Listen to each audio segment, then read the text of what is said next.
thick journal. The cover is worn like someone used to carry it around in their back pocket.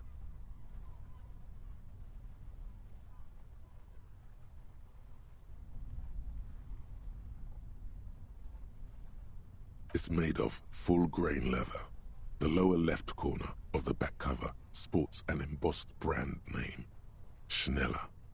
This was important to her when it was still hers. The journal falls open. About 2/3 of its ruled pages have been filled. The large cursive of someone who writes quickly and confidently. Perhaps too confidently.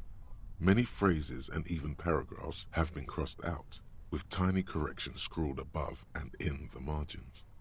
It's a mix of logistical notes, diagrams, and personal reflections, all dated.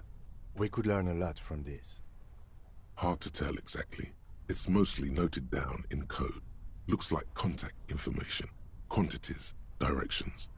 There could be useful information about local operations in those notes. We have a junior sergeant at my station who's good with codes. I can give this to her after we finish this. Esoteric radio technology. The most recent ones probably pertain to the latitude compressor, sketches, calculations of distance and density. You make out a familiar spiral shape. Short, wry observations of people and places. Probably a way to pass the time on the road. Also, what appears to be attempts to sort through some difficult decisions. There are a few passages with many questions in them. The way some of those question marks trail off into ellipses, she was going through a tough time.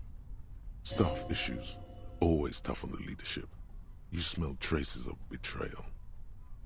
The first entry is from August 2nd of last year. It reads simply, I know my position is precarious. All I can do is make myself as useful as I can while looking for a way out. Remember, no one is indispensable. Nothing on March 4th. March 5th, though, well, that's bound to come back and bite me in the ass. I'm bad at this. Loyal to a fault. But that's another matter entirely. You have no idea what she means. These are personal notes. Don't expect to understand all of it. That name isn't mentioned as far as you can tell. What about this M? Could this be La Puta Madre? Here, March 9th and March 15th. Great. M's peon is coming to town, no doubt to investigate the lynching. But also, I feel it in my gut to finally put a bullet in my head while I'm napping in my lorry or on a smoke break. Well, I won't stick around just to twist my own neck by constantly looking over my shoulder. Then again, isn't that what I've been doing ever since I got the call? The call? Did M call her personally? Why? Things played out just as she had feared, except you didn't shoot her. It's in you to do something like this. Kill her. Physically, at least. You could pull the trigger if you had to. That's a good, pragmatic approach. Been holed up here for 3 days now. I'm used to being alone and all, but I don't know when I'll be able to leave, or if I'll be ratted out. They will rat me out, of course. I've made it a point to believe in the best in people, the boys, for example. But experience tells me, did M feel truly betrayed by me? I was feeling threatened. He'd have to know if he threatened people, they'd take measures to protect themselves. Even I know that. Economic measures first of all. Gotta make a living, right? I can still hear his voice in the receiver. Taste the plastic. The entry ends abruptly.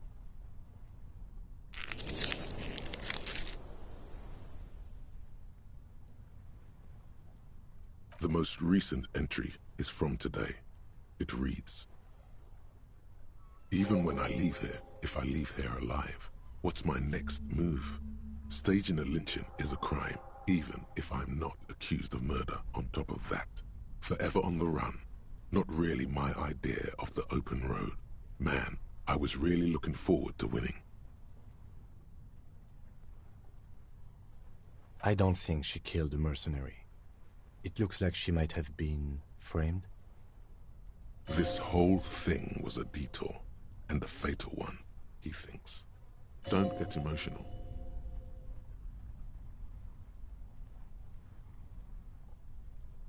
She was in plenty of trouble, even without the murder charge. Still, it's a nasty business.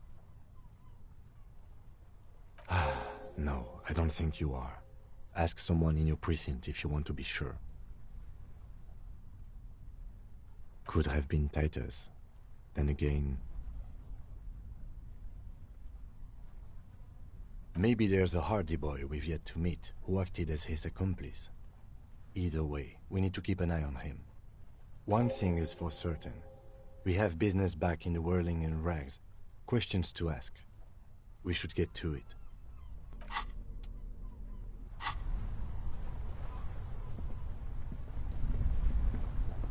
The plain red...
I'm afraid we don't have time for rest stops right now, officer. We should...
Our tenant, the policeman. I hope the waves don't keep you up at night. What can I help you with?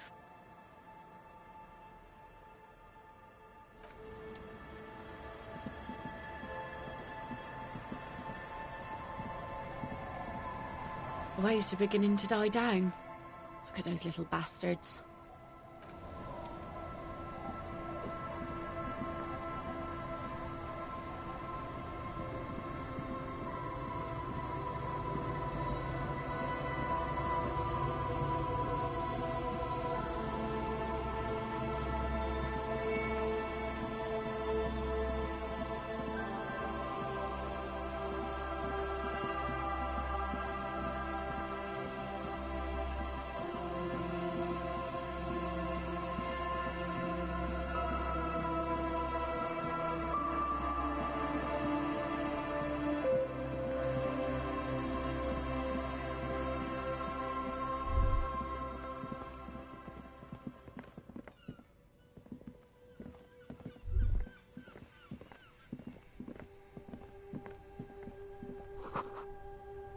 Stop.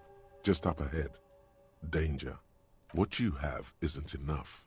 You'll need more firepower. A ranged weapon. Water streams down your Kavulzun KR-2 multi-tool. It looks impressive, but what can it do against military-grade weaponry? Be prepared. Wield Ruby's double-barreled pistol. What a shitty gun, but it's better than nothing. Then you'd better get ready. Whatever happens, I've got your back.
This hat is so soft, so warm. It wraps around your head, and your mind tingles with all manner of socio-economic theory. Kraz Mazov would have worn this, Yushenka. Mazov knew where to cook those thoughts. That's why it bears a Mazovian logo. Glory to the revolution, comrade. Whether you like it or not, wearing this hat has made you more communist.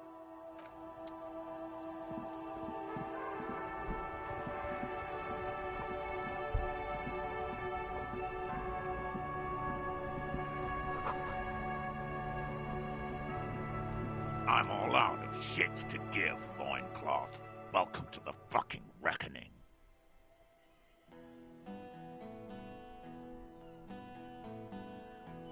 Put your damn gun down. People are gonna get hurt. We need to talk this through. All right? Shut up. You're not gonna talk yourself out of this, loincloth shit fuck. This is the mercenary at the gates. His chest rises and falls under the ceramic breastplate. His fingers reach for the butt of his sidearm. There's something very wrong with him. Shh. This is a misunderstanding. Nothing irreversible has happened yet. You can just return to your unit and forget all about this. The Kipt is merciful, willing to spare us if we just forget about our murdered and humiliated commander. I think we should just kill everyone, Corty. You are all drunk. Come to your senses. You won't gun down 7 people in the middle of the street. This isn't a frontier town or a jungle outpost. Easy, Lizzie. Let me handle it. I know guys like this. I'm sure we can come to a peaceful agreement. Ain't that right, fellas? He is facing overwhelmingly superior firepower, and he knows it. Peaceful. Nest in your abdominal cavity like a little wild mouse. The masked man's words are barely intelligible, but you can hear them. Fuck, there's the third one. How did we miss something like this? This third one, he is the most dangerous of them all. Heavily armed. The lieutenant is genuinely worried for his life. You should consult him before getting in there.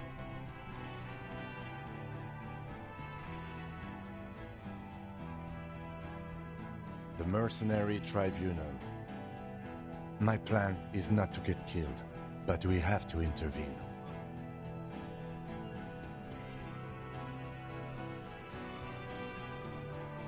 If this turns into a firefight, we should take him out first. A sound strategy.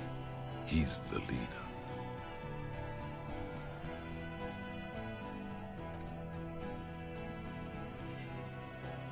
Get lost, comedian. You cops had your chance.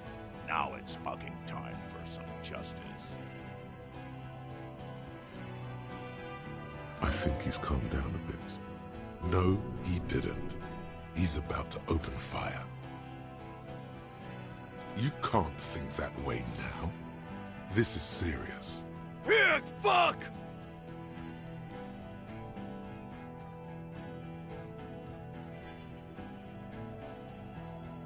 Ah, yeah! Welcome to the fucking party. You're probably gonna get killed too. I don't give a shit if you're cops.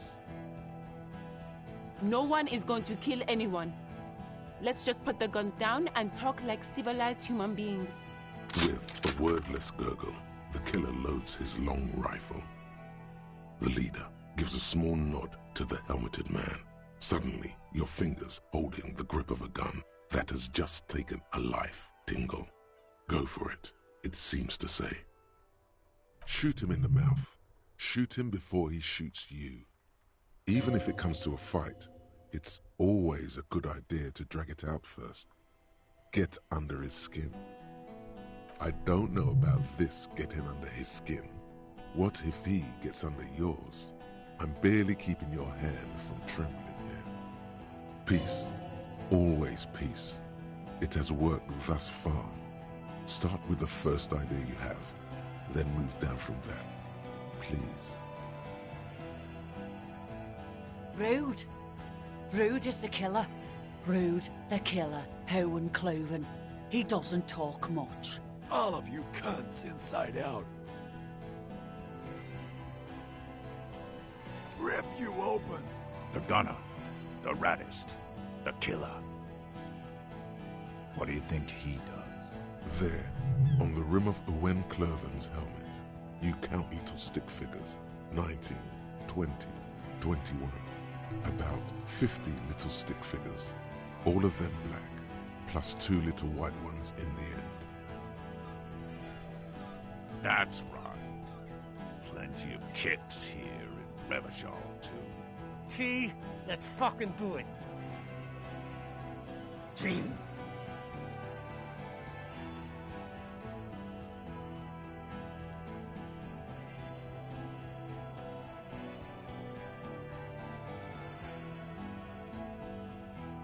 Yeah? Who did that?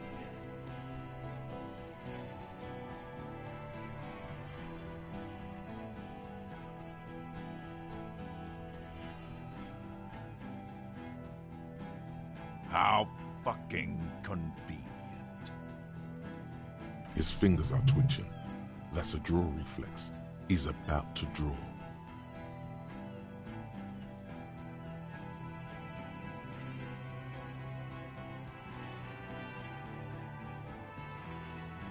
You think I'm fucking stupid, cop? What if I just shot one of your pals here, right now, huh? How about the kid? Tell me, it's a magic fucking sniper one more time. Listen, please. This cop and this drumhead court marshal won't decide who... He's gonna do it. He's gonna shoot her.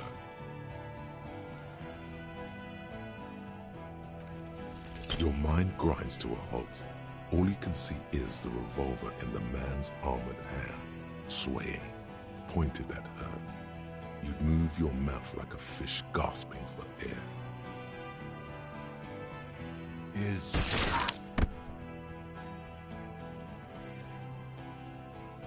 The shot rings in your ears, a low, tinny ring. Then the Hardy Boys yell something. I'm okay. I'm okay. I can never tell with these aboriginals. Fuck this! Gene! Cancel Lizzie! Now! He'll be ripped apart. They all will. the moment the third man opens fire, and he knows it.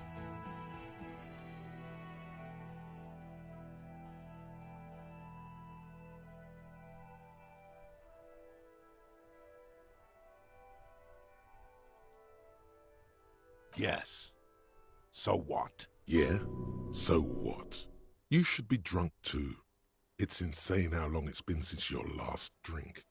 Get one in you right now. Fucking horrible. A girl got shot. Because of you? Only warm alcohol will help soothe the guilt. Stupid shit. I know what you're doing. Fuck.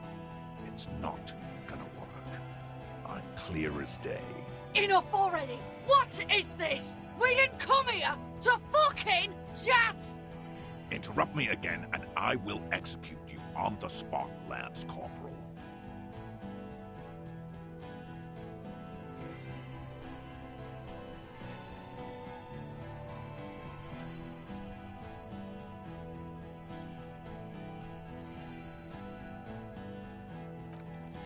Of course, nothing bad will happen. Talk about his dead friend. He seems stable enough to take it. Even better, it will further destabilize him, cost him time, and maybe even lives. Don't fucking talk to me about my brother, Loincloth. Okay, yes. Immediate failure. Things are worse now. He's observing your every motion carefully.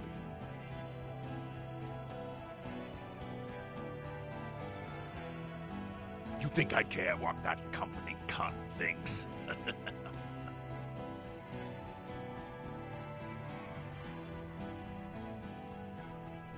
The man stares at you with bloodshot eyes, a bull ready to charge. He's not listening, but looking for an opening. Now is not a good time to strike. He's looking right at your hands. Do something else. Get him distracted. She's gone, you stupid fuck! Sailed off 5 minutes ago. She doesn't give a shit about you, Silos. Stay cool! How is she? I'll be okay. I'll be... She'll be gone soon, too. Company bitch is gone. Larry's gone. Fuck are we still doing in this shithole? Guys, I just get in the way. I don't even have a gun. Hold your ground. Any more of you run, I'll shoot you myself. We're doing this together. They're afraid. All of them. Trembling reeds in the wind. They'll run, scatter soon. One by one. Who the fuck is that? Glacier, the woman upstairs. Where is she? She left. Unarmed, hunched, but keeping it together. What am I doing? My fucking establishment is under fire. You know how much windows cost? She left. Her room's cleaned out. Right before these assholes showed up. We should have arrested her. You can feel how upset he is with himself. Just for a second. Then the fear takes over and he's back in the moment. Hey, Bushman! Your little cunt isn't gonna help you out of this one.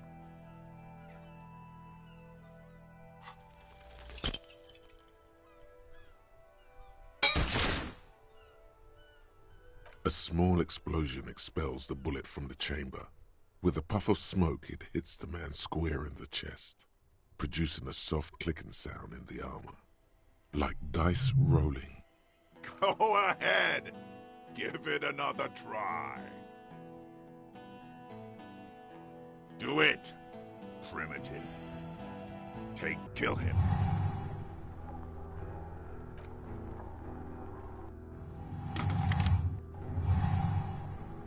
To your right, the killer raises his rifle and takes aim at you. His moves are steady, but the long barrel of the rifle sways slowly. The shot rings and you stumble. Something violently tugs at your shoulder, pushing you backwards with incredible force. A volcano of burning pain erupts from your left shoulder. The pain flows over your entire body like an awful shock. A grim knowing rises from within. Half of your body must be gone. God, please. Then, 2 shots ring, and you hear a scream. But you're too hurt to see who got hit. Blood gushes from the helmet's eye sockets as Rude staggers back, disoriented. The sounds coming from his helmet are not human. An unbelievable shot from the lieutenant. Glenn, dying in a puddle of blood behind you. His mangled torso has 2 gunshot wounds. Blood gushes out of them like red geysers. Oh God, watch out. You see 2 cold eyes looking at you. Through all the smoke and panic, and a pistol raised, aiming at your chest, point blank. Then, the man squeezes the trigger.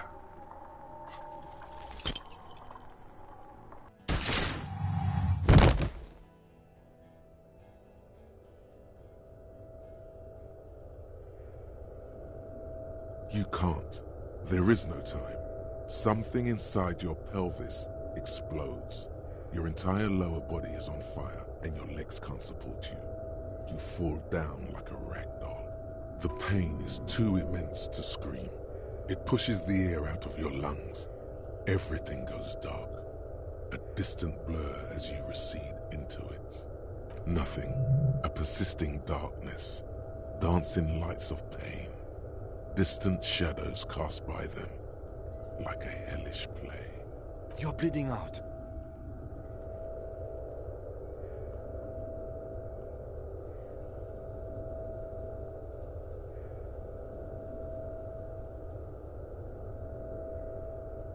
Stay with me.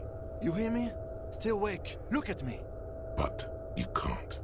It's so hard. Your eyelids grow heavy, and the sounds ever more distant. And the cold comes over you. The lieutenant, too, is somewhere far away, almost gone. When suddenly, you sense something behind him, a shadow towering. Someone stands there, raising his pistol at him. The lieutenant does not see it. He's pushing down on your wound with both hands. Scream immediately. He's gonna die. Shoot. Dead. You hear your bloody lips mumble. You try to give him your gun so he'd understand. But he does not. He doesn't look into your eyes and see the fear there. He just shakes his head, still crouched over you. You hear a distant gunshot, velvety smooth. A red circle has appeared on the lieutenant's jacket. It's growing fast. Like a pillow, he falls on you, cold nylon and blood slumped on you. As the lights go out, all the lights.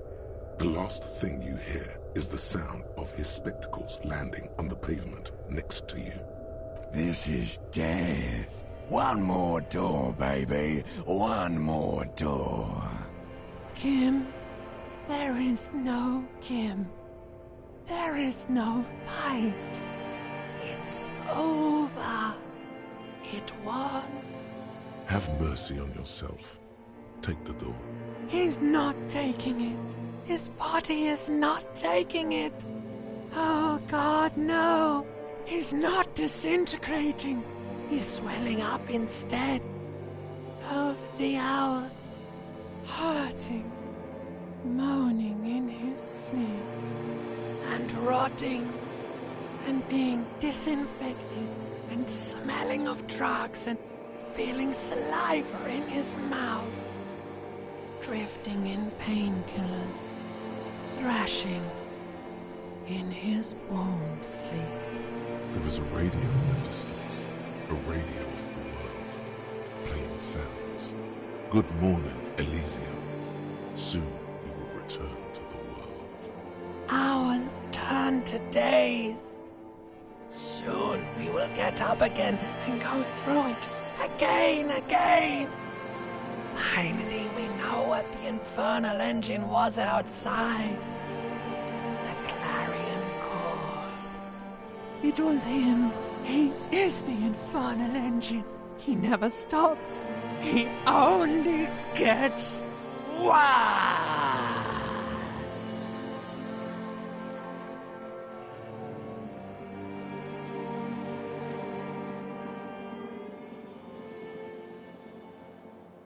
You see Kuno's familiar shape in the found pants. It turns double, then triple, from the pain. He says, Coinslot's dead? You can barely hear him. The pain is so bad. Kuno just told you your friend is dead, and you're crying about pain. That doesn't seem right to Kuno. The Beano Clad was all right. He didn't deserve that shit. Wow, Kuno's about to take pity on you. That's unexpected. Nah, Kuno's just lying to you. The fucking boo-boo wagon took 4 hours away. He's probably gonna live. To the hospital, fucktard. Try to keep up with Kuno. They say you got a lot of people killed, like half the town. They say you didn't do shit. I guess that's cool. So I thought I'd stick around. Sure, Kuno's gonna help you with that. Kuno's in a given mood right now. Yeah, it was a fucking massacre. You and Kuno are the only ones left here. Relax. The kid is just messing with you. You didn't actually get thousands of people killed. You tore some shit up there, pig. Got shot too. How would Kuno know? Kuno's not a fucking doctor. Kuno thinks you got shot twice. In the shoulder and in the leg. The leg's pretty fucking nasty. But a doctor looked you over and took the bullet out. The shoulder's fine, probably. The doc didn't seem too worried about it. Said the bullet went right through. The bullet must have passed through your shoulder blade, missing your lung and your heart. You lucky son of a bitch. Are your legs attached to Kuno? Can the Kuno move your legs? The fuck should I know? You won't be able to dance much, that's for sure. You should be able to live with limping around, though, if you can call that a life. You keep asking all this weird shit from Kuno that the Kuno has no way of knowing about. Kuno did? He didn't. Yeah, some cunt from your station came over and knife-fucked you when you were sleeping. Nick's Fuckleave, I think he was called. Said he was a doctor, then fucked off and told me to phone him if you shit yourself. We're detecting Druamine in your bloodstream. It's a potent morphine-based painkiller. The good doctor must have given you some. It's gonna suck when it wears off.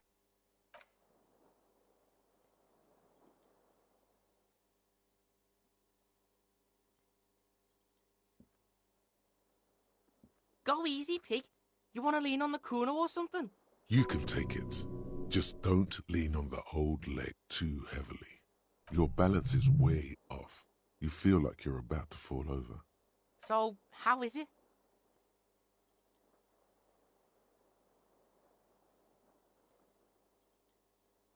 Kuno's got zero patience for this weepy shit. Kuno's been through way worse than this. Still, you see something akin to respect in his eyes. Baby Beard was in here. Was probably a bitch to clean this shit up. Baby Beard. That can only be Gart, the cafeteria manager. Yeah, fucking Baby Beard. Cleaned all your shit up. He's like your fucking mum now or something. 2 days? Kuno's been out longer sleeping off the speed train. 2 days is nothing. 2 days is nothing to the Kuno. Titus died. Some of his goons too. The whole fucking harbour is in lockdown right now. Even Kuno can't get in. Yeah, fucking dead. Died in the hospital, I hear. Union's all weepy and shit. It's probably your fault. It probably is. Fucking Butterfingers.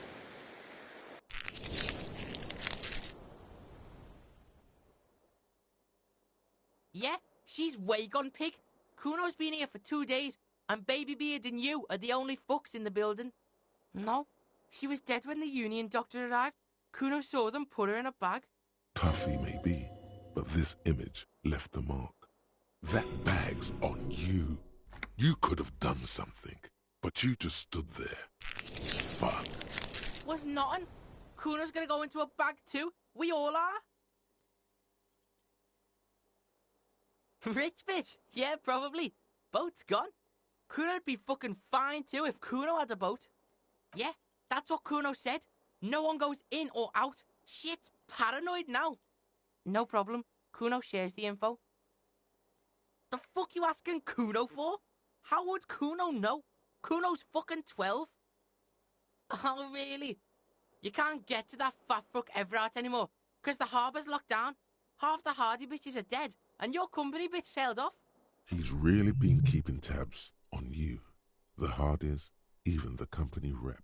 Kuno thinks you're fucked, but I can help you. What you got? Bounce that shit off Kuno. Again, something in him is shifting, changing.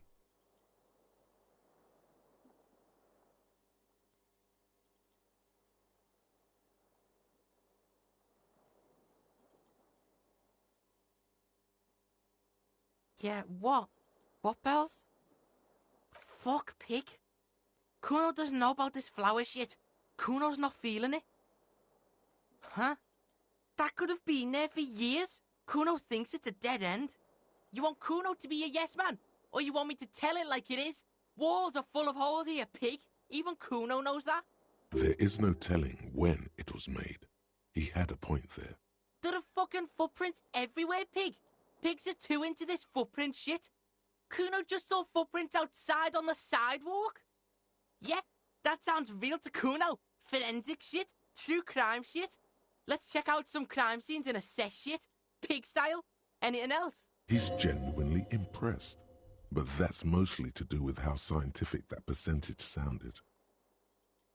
Miracle? Shit. What is this weak shit? You gotta watch your own back. Miracles don't fucking happen in matinees. Get real. Shit ain't nothing to Kuno. What now?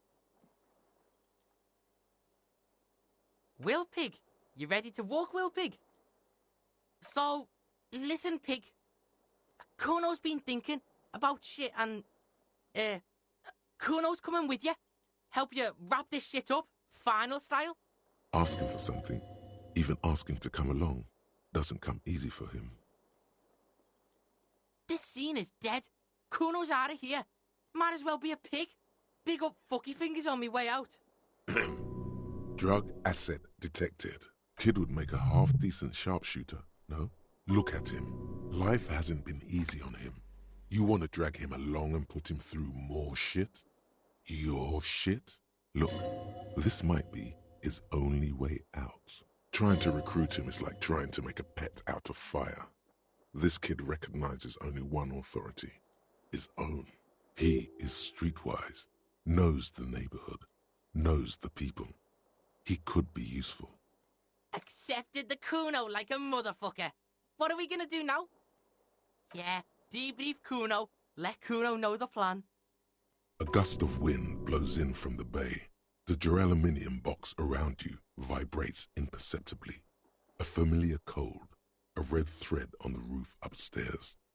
Taut, plucked like a string by the gust. It's next door. That's what Kuno's thinking too. Good call. Let's rock it, Pigman.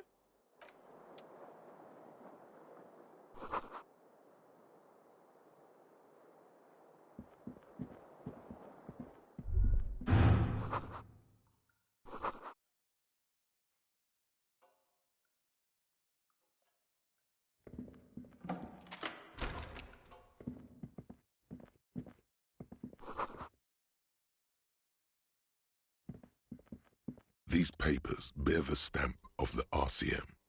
They appear to be fragments of the lieutenant's paperwork, half finished. You make out notes on this and other recent cases. The child.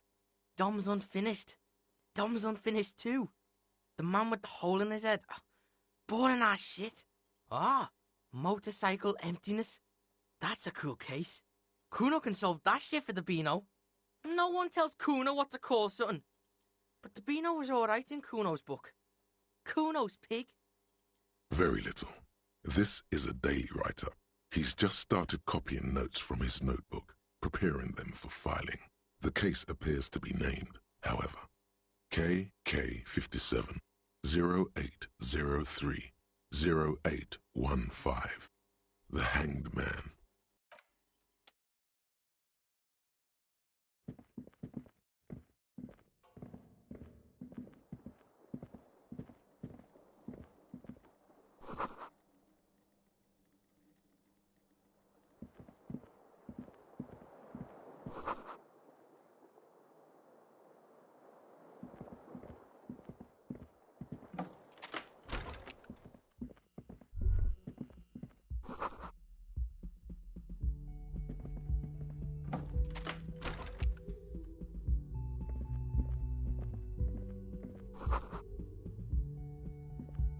Next to the stack of bills, you see a note, a few lines jotted down in large, uneven handwriting, just as the writer was about to rush out the door. I'm sorry, I fucked everyone over. P.S. I didn't kill him. P.P.S. Gift upstairs. A gift, huh? That's fucking suspicious to Kuno. Yeah. Fugitive on the run shit. Kuno's seen this shit before. You look at her rough, jagged handwriting on the note. She was in a rush, but not panicked. Deliberate. Focused. A trap, probably, but don't sweat it. You got the Kuno spot on you. Let's go in. Just don't walk into another radio trap, okay?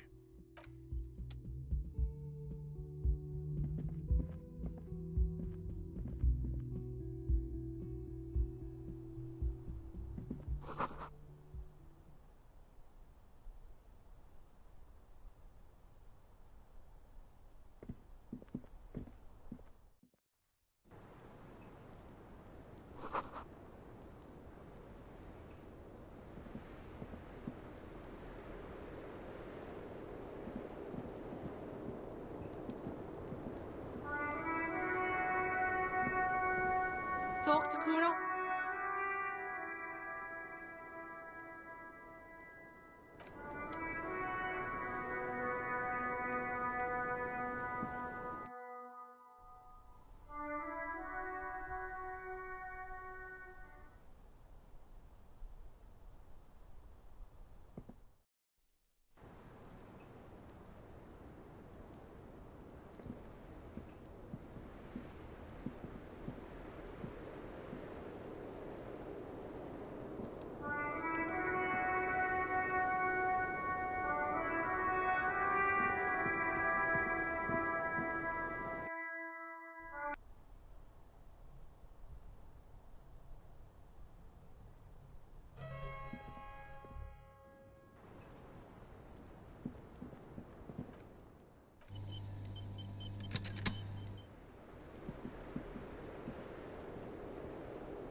The medicine cap pity.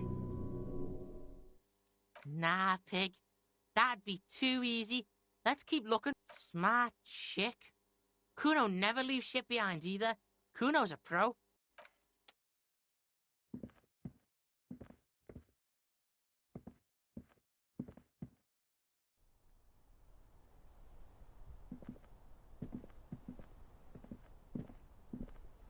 You see the same two neon-lit shapes, a man and a woman, only now a red thread bisects the room, pointing from the antenna outside to the cupboard on the wall. Oh, Kuno knows this shit. Ballistic shit, science radio shit. Shows where the shot came from. A ray of backward motion explodes from his mouth to the roof outside, A prime, to then widen into a radius of locations in Martinez. B prime, B double prime, and B triple prime. It suggests the bullet came from the extreme upper quadrant of possible angles, from a point beyond the roof. B triple prime, the island in the bay.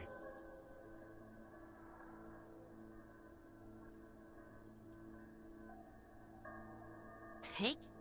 You're really fucking onto something there. Kuno's got no fucking clue. You need to pig this shit, cop style. Cool shit, Sub-Zero shit. Kuno's listening, you got his attention, so what's next?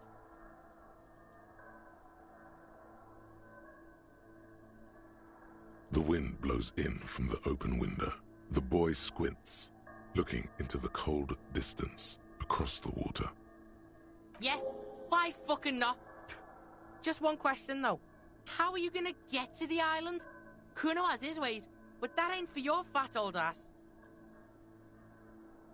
There's this lady in the village. She... yeah, there are boats there.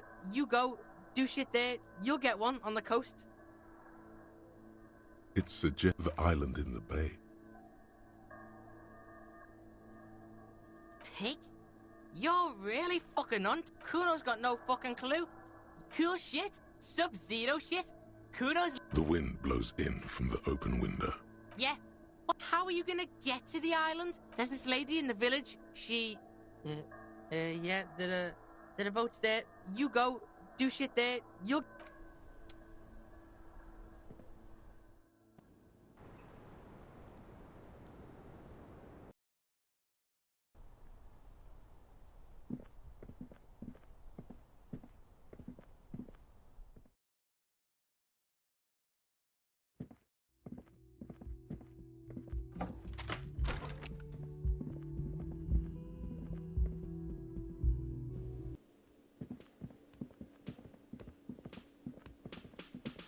Kuno's gonna scram now.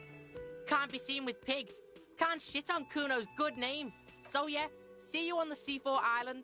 Try not to get shot or drunk again. Kuno's counting on your ass. Kuno will rejoin your party later.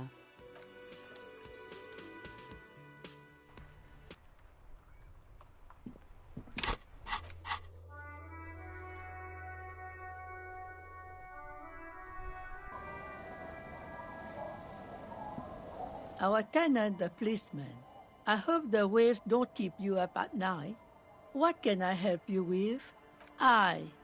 Even I can see that. Though I suppose you took the worst of it. Turns out you were your own ill omen. What do you expect?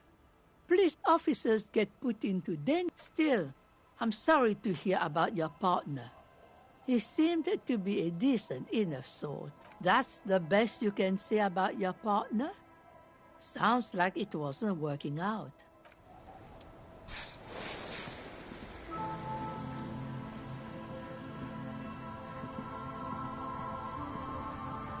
Officer, what happened? You're wounded. Why are you wounded? You look terrible. She sounds almost disappointed with you, reprimanding you for falling and hurting your knee. Look at you can barely walk. Is this from the shooting in town? We heard gunshots. Not that we don't hear gunshots all the time, but they were closer than usual. That's nothing to brag about, officer. So you're a killer? That's good, I guess. Better than being dead. Hi. I guess you are. Of course. Can I help you with something? That won't be a problem. It's wind still and the tar just dried. We've got 2 days of relative sunshine ahead. If you promise to bring it back, and no scraping the hull, I just got it nice and yellow, and no drinking on the boat, and no joyriding either. The crow's feet disappear from the corners of her eyes as she smiles at you.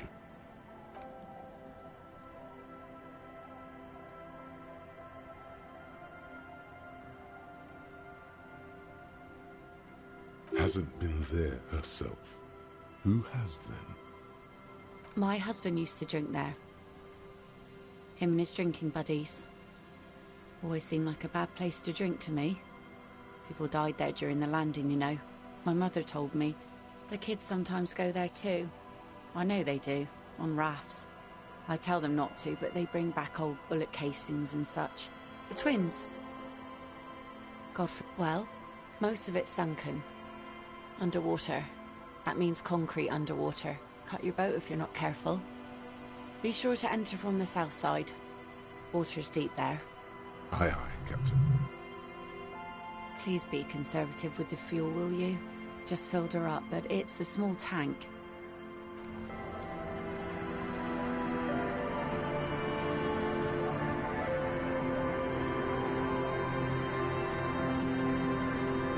A skiff with a small steering engine in the back floats on the calm mirror of the sea. Its 2 seats are empty. Once you get in, that's it. One pull of the starter handle, and you're off into the bay. A strange trepidation comes over you. Are you sure you want to go now? Have you made all the necessary preparations? Closed all your accounts? Remember what the netpicker said. It's a small tank. You won't be going back and forth on this. There, this is now a rock and roll skiff. Why? Because rock and roll. Yeah, sad rock and roll. Tune it to Sad FM.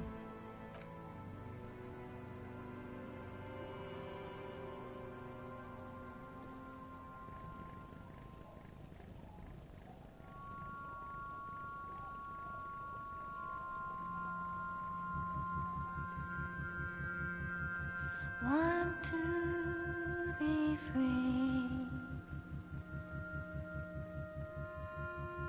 Want to be free.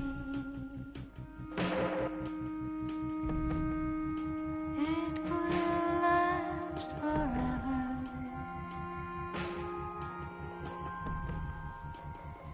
Eternally.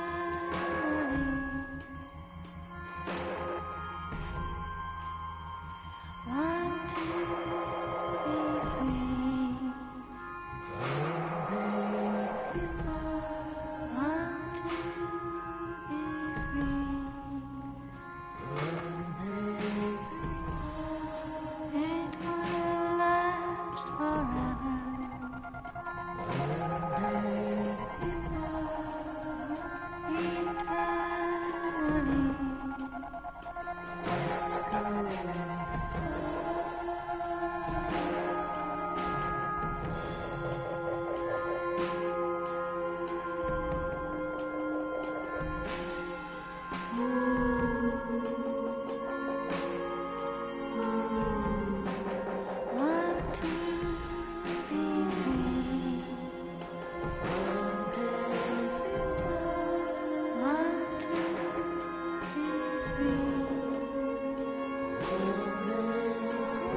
to be free.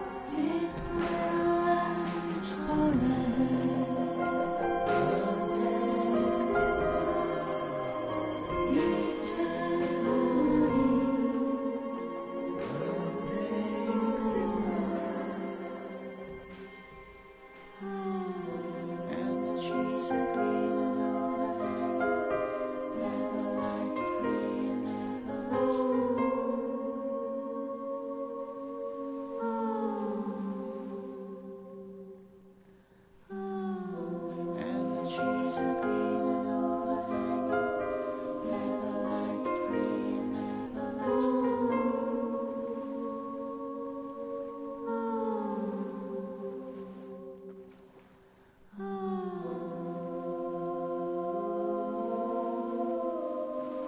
Want to be free.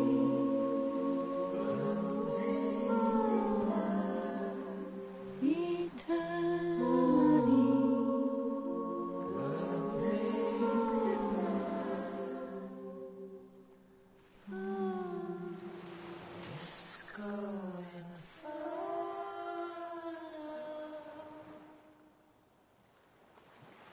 The boat comes to a slow stop. You turn the engine off. Then there's silence. In the silence, a sputter of wings. A flock of quails takes off in the distance. There is very little wind here today.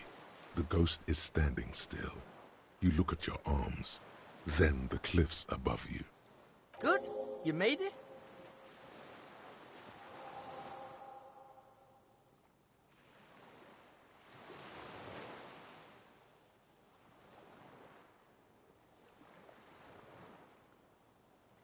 I mapped the place out, and it looks like both of us aren't going to make it. This is Death Island, the Hellmore. I don't know. Maybe Kuno's just pessimistic because of the massive speed hangover. I did scout the place out. I can fill you in. The kid turns away from you, cautiously looking to his left and right. He's on the edge. He hasn't been here before, either.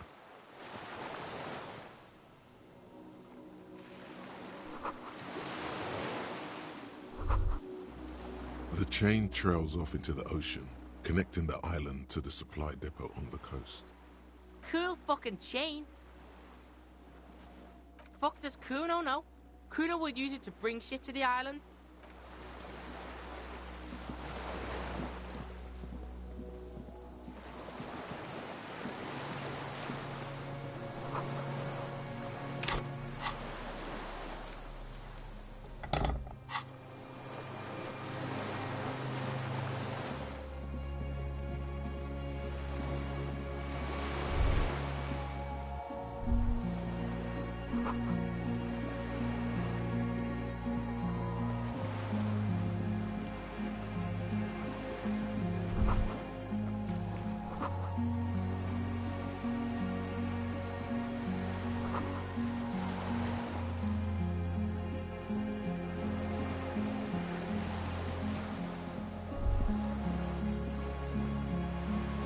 The dry grass crackles under your feet as you stop.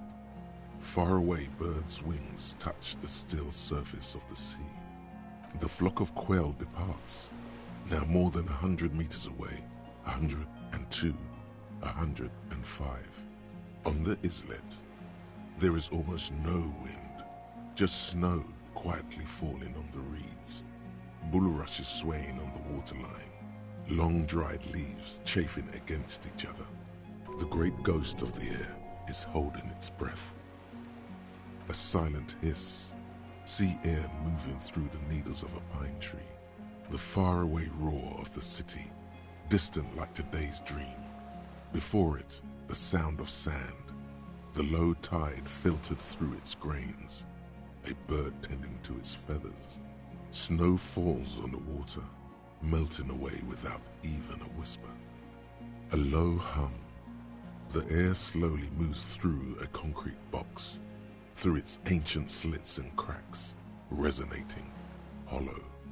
A big building. Air flows out of a pillbox window. There is very little there. The air cossets flowers on a meadow. Absolute silence. Reeds motionless. Bulrushes motionless. A flake of snow falls on an extinguished campfire. Hiss. A jitter.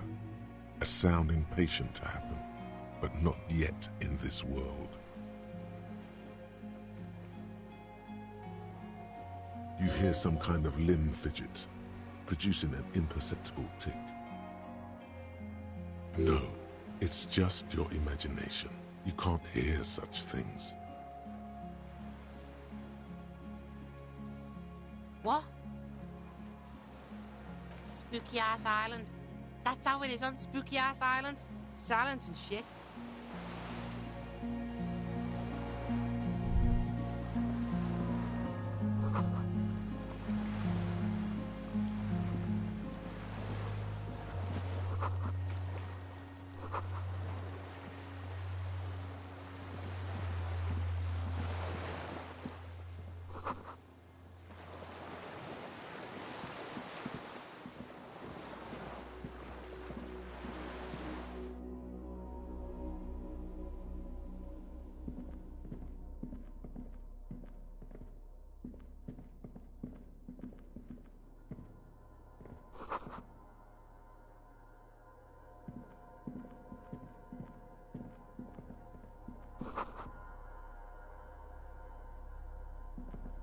An old cylindrical generator is nested above the ammo lift, with makeshift electrical wiring running out of its side and across the floor.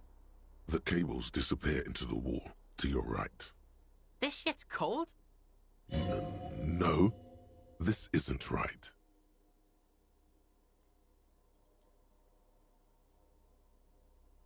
Dunno. Looks like downstairs somewhere. The boy helps you out, holding the canister up to the fuel tank as you tilt. Dark brown, viscous fluid pours out, and the room fills with a chemical smell. There's a red starter switch on the side of the cylinder and a start rope on the other side. Kuno flicks the switch.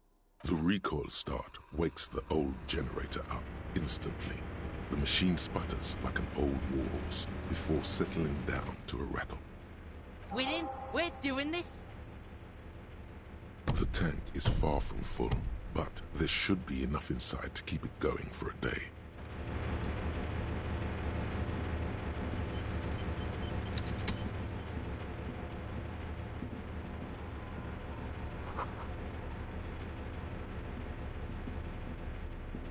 There's a greasy old spring mattress in the corner, resting on piles of soft cover books.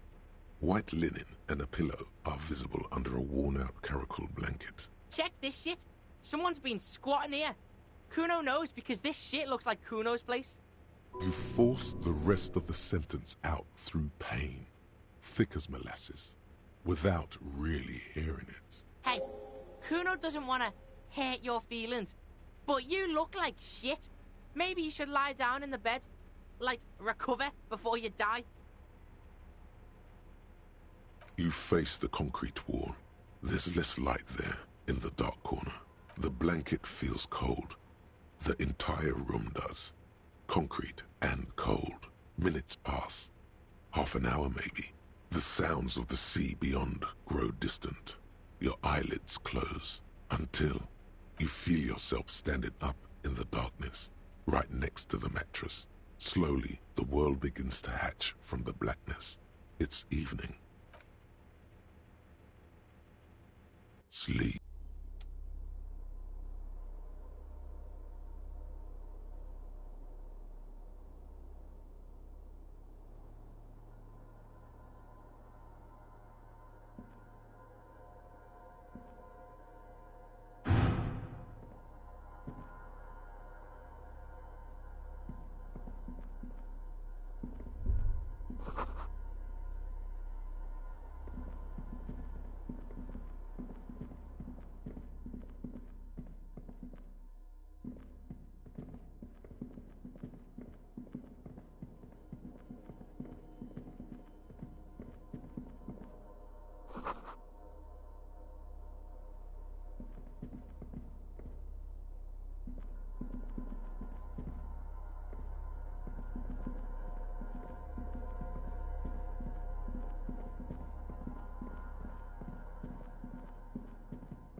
Dolores Day, the innocence of humanism, internationalism, and the welfare state turns around to face you. She has an airship airbag in her hand. She seems to be in a hurry. Okay, don't say you need to talk right away. Melt the ice first. This way you're already talking. Hey. I'm doing really good, actually. Both professionally and romantically. I've come to a fulfilling and peaceful period in my life. Well, how are you doing, Harry? Well, don't say that. I know this positive thing sounds stupid to you, Harry, but it works. We all have an obligation to be happy. You too. And you will be. Now. This is everything I always warned you about. I'm going to Morova. To live there, in Grad. It's 1 million kilometers away, Harry. Might as well be another lifetime. Just my scepter, my globe cruciger, a spare silk gown, a toothbrush, travel documents, the crown of immortality. Oh, this. This is just a wreath. The crown of immortality is made of rarefied light, mana and raw palladium. It was passed on to me by the rulers of late antiquity. She looks at the suitcase, not knowing what more to say. Then, over her shoulder, silence. Her nuptial gown flows in the wind, wraps around her holy body. Anyway. No, Harry. It's just regular skin. I'm not as beautiful as you always thought I was. Let's not get into. It's okay.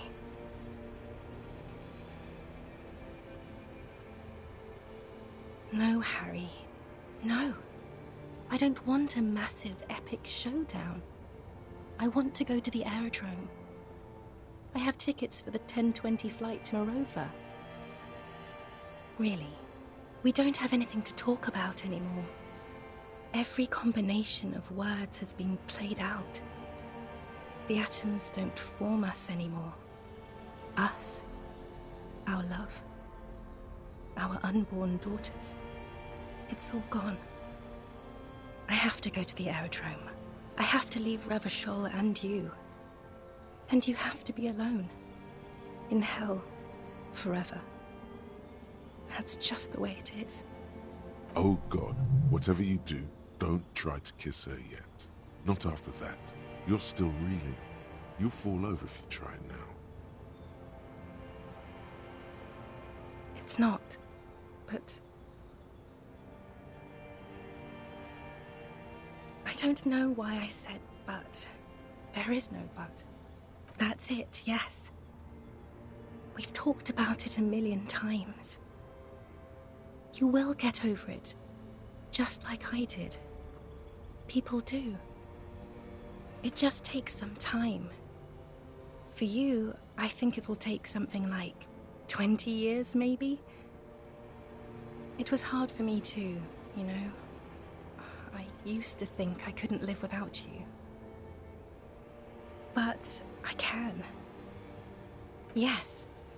It only took me 1 year, maybe 2. Phew. Yes. But that time is gone now. So very gone. No, Harry. We can't. We already tried again, and it didn't work. Is that how it is now? We should just try all good things twice, and then give up. By that logic. I don't know. Please.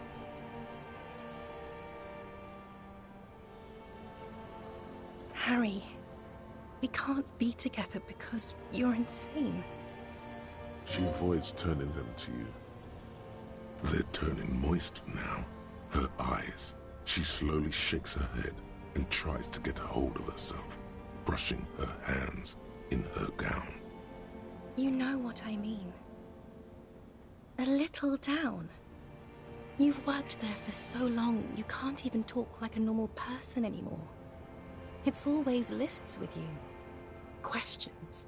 Questions? Did someone say questions? This is another one, isn't it? We're in a tree right now.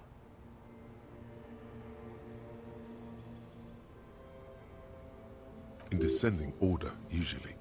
It's best to do them like that. It's not just the lists or trees or whatever. You get sad, Harry. Too sad. People can't get that sad. It's impossible to watch. Other people get sad too, but not like you. You stay down for too long. And if you're not down, you're up, running around asking questions. Millions of questions. In conclusion, you're ill. You're an old, insane man. And you have to be in hell until the end of your life. And I have to go to Morova. I don't know what you mean. Dolores Day? Wasn't I Dolores Day just a second ago? Now I'm the X thing? I haven't even bought the tickets yet.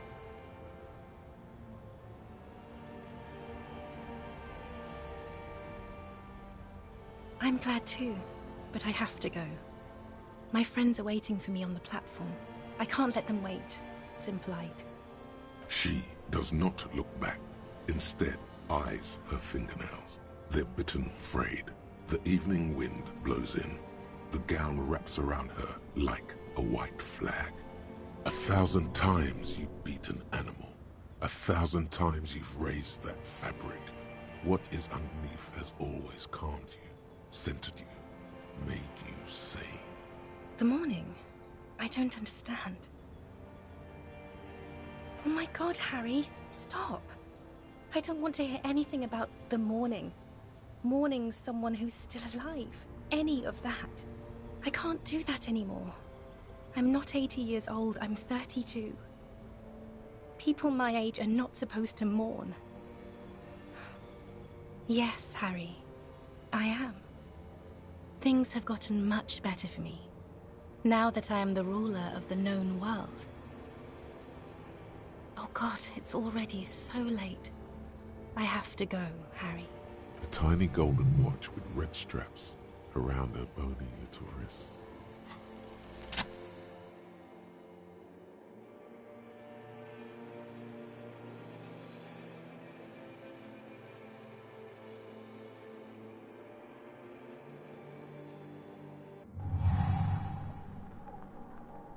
With your feet trembling from the steps you took, tepid and fearful, you stand against her, her body close to you, radiating warmth. With your eyes closed, you move your lips on her mouth. She is not kissing you back.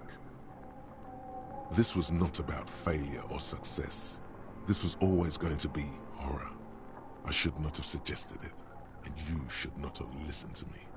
Her chest rising like a pillow, warm exhalations against the side of your mouth, her tender soul moving through her lungs. Hidden, distant, kept safe from you, feels like soft fuzz, a bird covered in down feathers, brushing against your broken capillaries. The delicate wreath on her forehead pressing into your temple. The silver is cold from the spring evening air. Her hand does not return the grip. Her body is rigid. A current of unease courses through it. Distrust. For you. The curve of her spine. Her shoulders hunched. She keeps herself stiff. Her center guarded from your motions. Unresponsive to your guidance. Nothing, just pillows against you. Unresponsive, but for the taste of apricots. The moment is ending. She is going to move her face away from yours.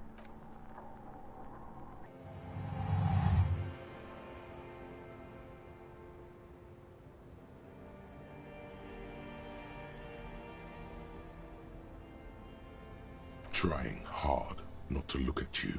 When she withdrew and you held on to her hand, she tried not to look at your face and see the expression there.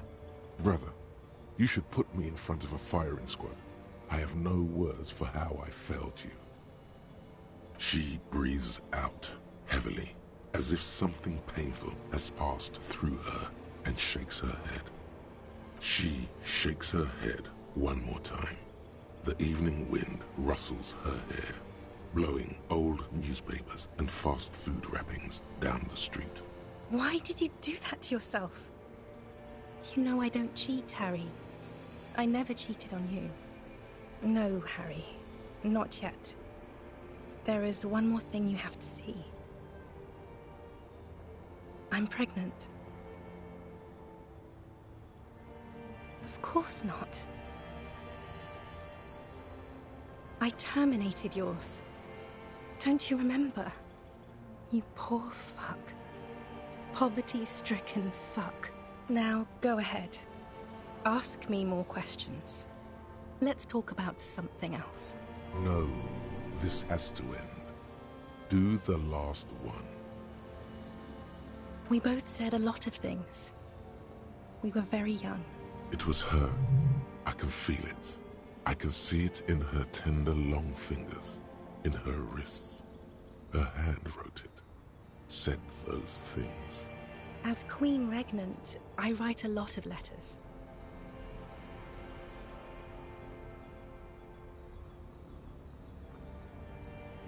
Please, Harry, I just don't have time for this.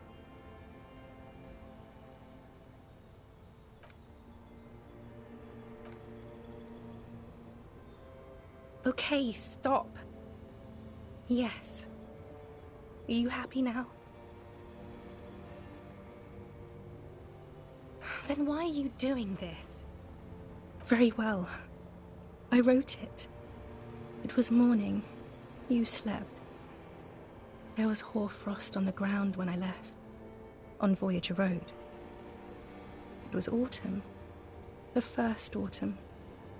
But Harry, please understand, it was 1,000,000 years ago.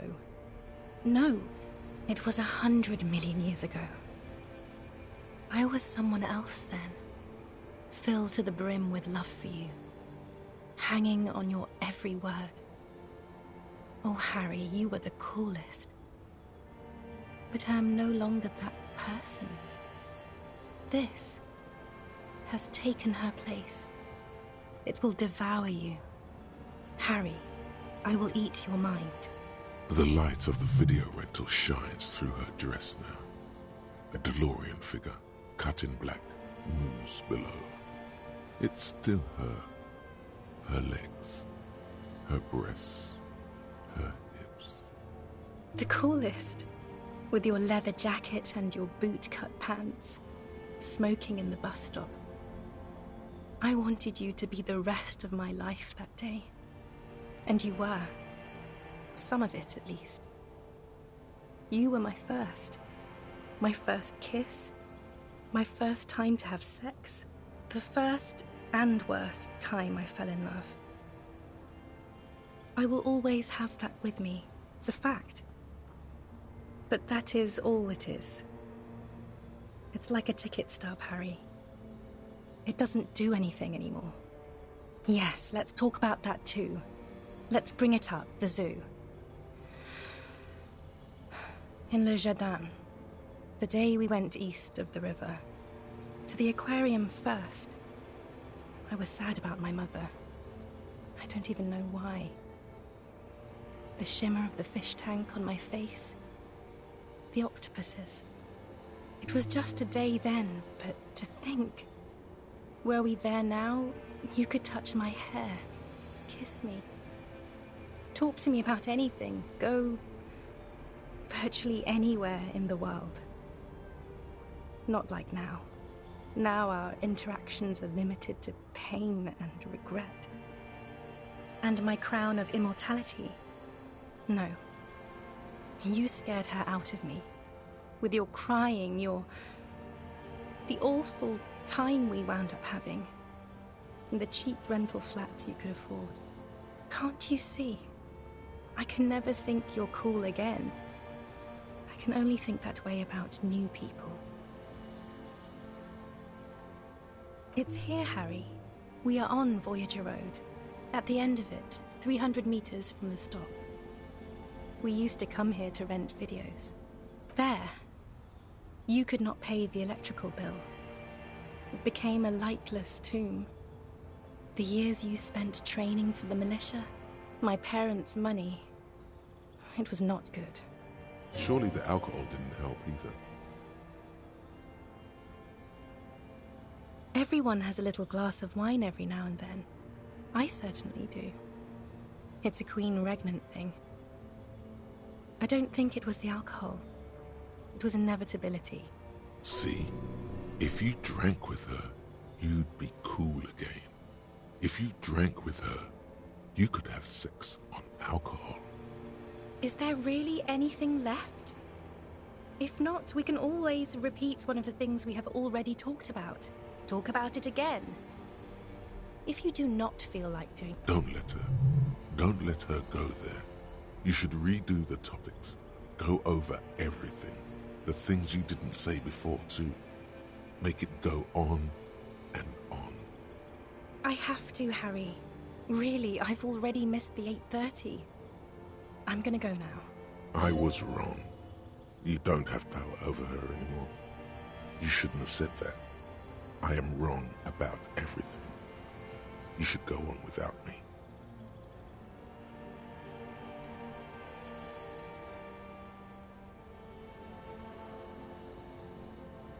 No. That would only be painful and dull. At the aerodrome, life, love, and laughter are waiting for me. At the cafeteria, dust, hell, and tragic comedy. Light, life, culture. It's so much better than here. Everything here reminds me of you, and the horrible times we had. The nights we stayed up fighting for our dying love. I have to wipe it all off me and be clean again. I want to be a good person again. Not this. Not what you made me into. That was someone else. I betrayed her, overwrote her, and I'm happier for it. And I'm really going now. The time is up. I must be on the 10:20 flight. Yes. I won't see you, but you will see me. Oh, Harry. This is a dream. Can't you see? I'm already in Morova by now. Who knows how long ago this happened? A year? 2? 5 years ago? Right here, tomorrow night. Once this dream starts happening, it keeps happening. 3 times a week, at least. And Harry, it really, really looks like it started happening again. There's the video rental. I'm suffocatingly beautiful. And young. And I smell of tutti frutti chewing gum. Like I did that time when I asked you for forgiveness. After leaving you the first time. So long ago. Oh yes, this is real darkness. It's not death, or war, or child molestation. Real darkness has love for a face. The first death is in the heart, Harry. See you tomorrow.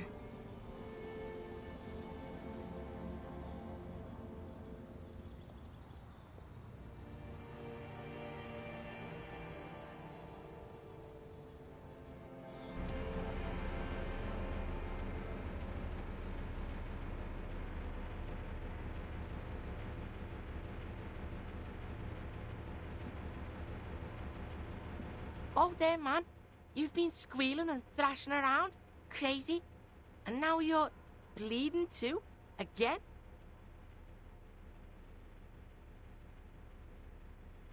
Sure. That's why you mumbled about bitches. Real fine. Yeah, no biggie. Don't shit yourself. All the worst dreams are about bitches. You wouldn't believe the shit Kuno sees about sea. It's not good. The sea in his dreams. Now let's get this shit back on the road, yo. Just make sure you don't die. Kuno's no fucking mortician.